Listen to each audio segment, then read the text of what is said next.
investiga a chacina que deixou 14 pessoas mortas. 5 vítimas, veja aqui comigo, 5 vítimas ainda permanecem internadas. Isso seria uma disputa entre tráfico de drogas e os caras entraram lá dentro dessa boate, começaram a atirar, não queriam saber se tinha idoso, se tinha criança. Veja na reportagem. Foram 14 mortes e aproximadamente 10 feridos na maior chacina da história do Ceará. O crime ocorreu na madrugada de sexta para sábado, na porta desta casa de shows de Fortaleza. Nossa equipe chegou ao local e registrou o desespero das pessoas. Clientes, trabalhadores e até uma criança foram atingidos. Os atiradores não tinham alvo certo.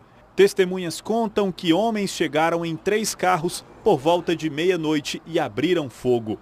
Os tiros foram ouvidos por mais de meia hora. Tem muita gente baleada, tem muita gente morta no chão. Na manhã deste domingo, o governador Camilo Santana passou mais de 3 horas reunido com o secretário da Segurança Pública, Ministério Público, Polícia Federal e várias outras autoridades de pastas ligadas à segurança.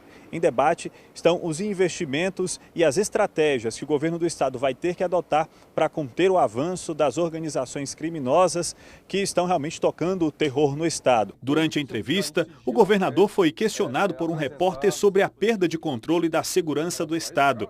Irritado, Camilo acabou se exaltando e deixando a coletiva, acompanhado de todas as outras autoridades. Você falou que tem o controle, cara. Se não tivesse controle, você não estaria aqui, meu caro. Se não tivesse o controle, você não estaria nem andando nas ruas de Fortaleza. Sobre a questão dos homicídios. Não estaria nem aqui, rapaz. Você.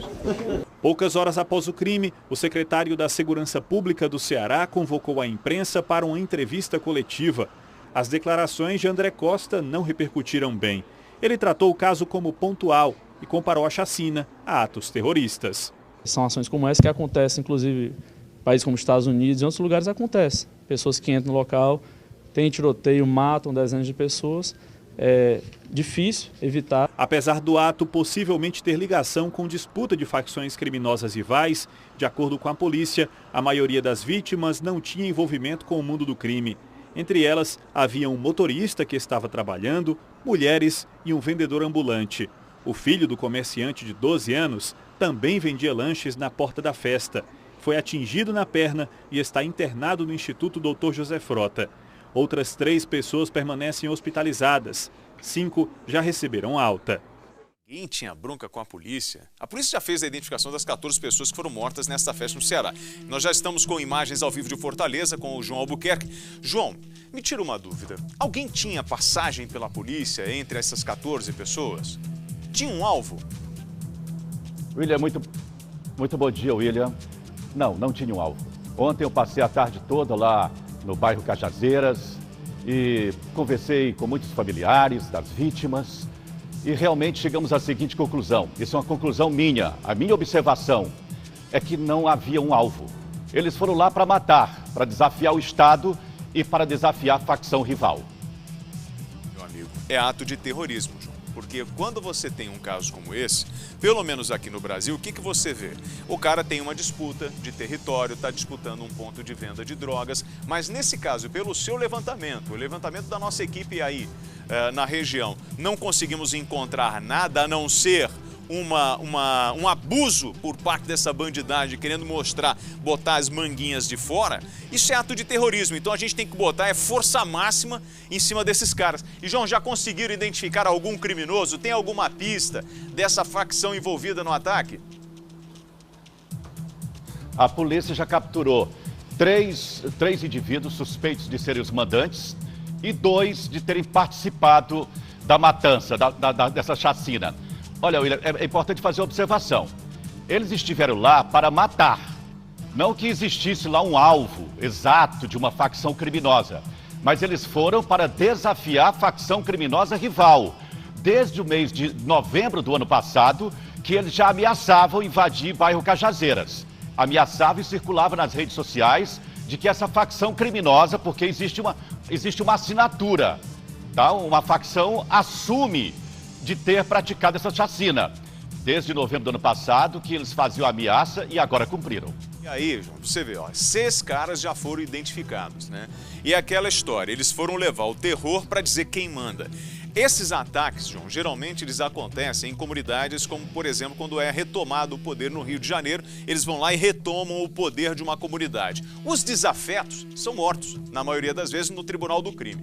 Aqui em São Paulo, nós mostramos na semana passada, existe uma área de instabilidade entre a facção criminosa, que é a maior do país aqui de São Paulo, com uma do Nordeste que estava tentando botar as manguinhas aqui em São Paulo. E aí pegaram no Tribunal do Tráfico 3 pessoas que os bandidos aqui de São Paulo achavam que pertenciam a essa facção, que estava entrando na comunidade. Agora, nessa imagem que eu tô vendo ali, me dá a imagem da fachada dessa casa de shows. Isso aí é o quê? É um lugar, a gente costuma dizer assim, é risca-faca, ou seja, é uma... Ah lá, tá escrito aqui, ó, proibido para menores de 18 anos. É um bar muito violento, você tem algum histórico aí nesse bairro? Violência zero. O forró do Gago já existe nesse local, na rua Madre Teresa de Calcutá, há aproximadamente 2 anos.